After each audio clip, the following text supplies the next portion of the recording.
by any chance trying to find your next fall read? Or do you have 5-star fall reads, but you want more of them? Well, you have come to the right place. I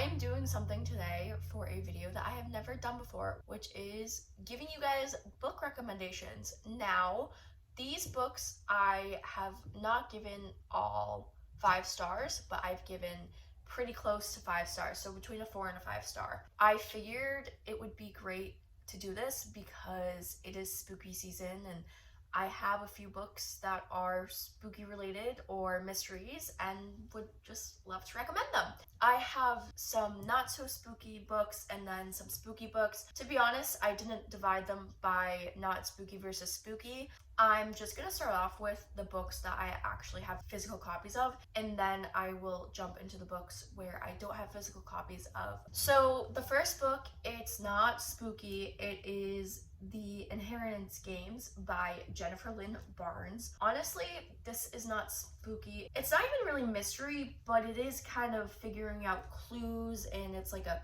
whodunit type of deal. So I figured this was perfect for the season. Some of you may not like to read graphic details about scary things, so this is why I recommended this book. It is a trilogy. It comes with 3 books. I am currently on the last book right now. I'm honestly excited to see how this trilogy ends. I really liked the first book and the second book. So yeah, anyways, this is my first recommendation. The next book that I am recommending is Crave. This is also part of a series. I literally think it's just called the Crave series.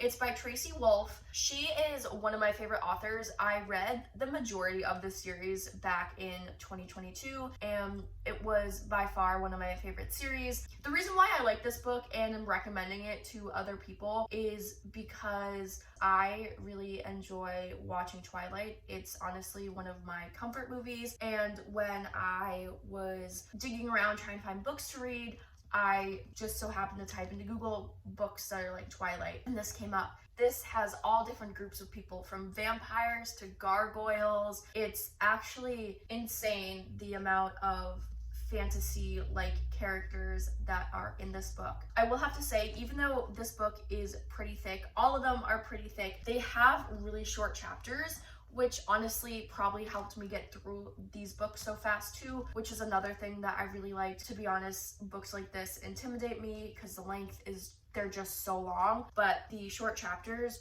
really help get through it faster, at least in my opinion. But yes, anyways, this is the first book out of a 6-part series. Again, all the books are pretty thick, but all the books throughout, all 6 of them, they have really short chapters, and I absolutely love this series. Like I said, one of my favorites of 2022, and I honestly could not recommend this enough. This is a YA book. There's a tiny bit of spice, but nothing too graphic. And yeah, anyways, speaking of Twilight, how could I not include this series? You guys obviously know what this is about: vampires and werewolves. Are you guys Team Jacob or Team Edward? I personally don't have an opinion. If I had to choose, I think I would be Team Edward, but I mean, I love them both, so let me know in the comments if you're Team Edward or Team Jacob. Obviously, like I said, you guys know what this is about. I don't really have to go into explaining. I thought it was a good recommendation because it's a romance, but also has the paranormal character vibes. If you don't know anything about this, there are 4 books. They're all pretty big in length. I love Twilight. It has a special place in my heart. It has gotten me through some tough times. So that is that. All right, so those were the books that I have physical copies of. Now going into the list I have on my computer, I have a few books. The first book series that I recommend is A Good Girl's Guide to Murder. It's a trilogy. It's very, very, very popular, but I can see why it is so popular. Just like the Crave series, it was also one of my favorite book series of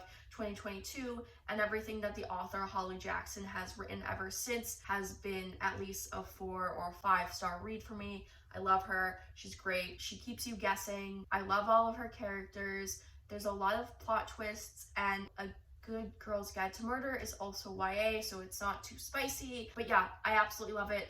There was a TV show that came out earlier this year. I know a lot of people had mixed reviews on it. I personally really liked it. So if you do end up reading the books, you can also watch the TV show. But yes, again, absolutely cannot speak highly enough of this trilogy. I've had many of my friends read them and they are not even readers and they end up loving the trilogy. So definitely go pick up the first book, or even honestly, pick up all 3 books at the same time, because I guarantee you will love them and you will want to read them all back to back. The next series that I want to talk about is the Natural series, which is also by Jennifer Lynn Barnes. Again, it is another YA series, but this one is very different from Inheritance Games. The Inheritance Games is more like puzzles, and this is puzzle based, but it's more so trying to use clues to figure out who killed this person, who is the main killer of this book. It's a little more spooky than the books that I have recommended before this one, but still, super short chapters. They're not that long either. I flew by them. I actually read all 4 of them in the span of like a week and a half, which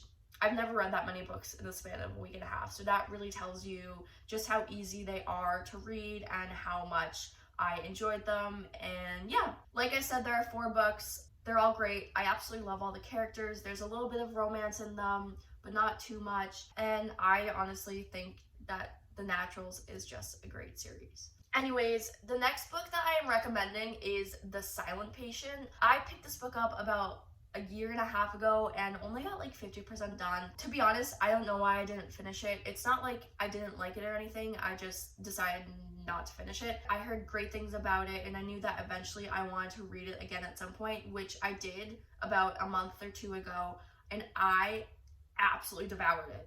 Oh my god, the plot twist left me speechless. I cannot speak highly enough of this book. I think I gave it like a 4.75, which obviously shows that I really enjoyed it. But yes, one of those ones where I wouldn't have been able to guess the ending. It caught me very off guard and I love it so much. I'm definitely gonna check out more books by that author. That is the only one that I've read so far, but very, very, very great book, and I hope that you read it too. The next book that I recommend is The Perfect Marriage. This was the first book I read by this author, and I really liked it. Again, it literally took me like, I don't know, 2-3 days to read. I really liked the characters. I liked the storyline. The twist at the end was great. If you are looking for like a murder type book where it's not necessarily really puzzles or like vampire, but like actual real life, well, they're fictional characters, but they're not like so fictional that it's like a vampire, then definitely read this book because I thoroughly enjoyed it. I have checked out more of the author's books. I've read one of her other books, which I didn't enjoy as much as The Perfect Marriage, but I still want to continue reading her other books. Yeah. The last book that I would recommend is Rock, Paper, Scissors by Alice Feeney. To be honest, I read this 2 years ago. It was the first Alice Feeney book I read. I remember being in college and I was about to go into class and I was reading this book and I was so bummed that I had to put it down because I finally got to the plot twist. It's really fast paced. They're not that big of books. To be honest, don't really remember much besides that, just that I loved the book. The plot twist was great. I remember it started off kind of slow but really picked up, and I honestly loved that book. And I have read other Alice Feeney books. I've read His and Hers. I have Sometimes I Lie right on my bookshelf over there, and I haven't read it yet, but I want to get to it eventually. Hopefully before the end of this year. Fingers crossed, we'll see. And also, she just revealed recently that she's coming out with a new book in 2025, which I am so excited for. Cannot wait to read that one too. Anyways, go check out Rock, Paper, Scissors, or honestly, any of her other books. I guarantee you, even though I've only read 2, I guarantee you that they're all great. That is the end of this video. I hope you enjoyed this. Don't forget to subscribe. If you have read any of these books, then please let me know in the comments below, and I will see you guys in the next video. Bye!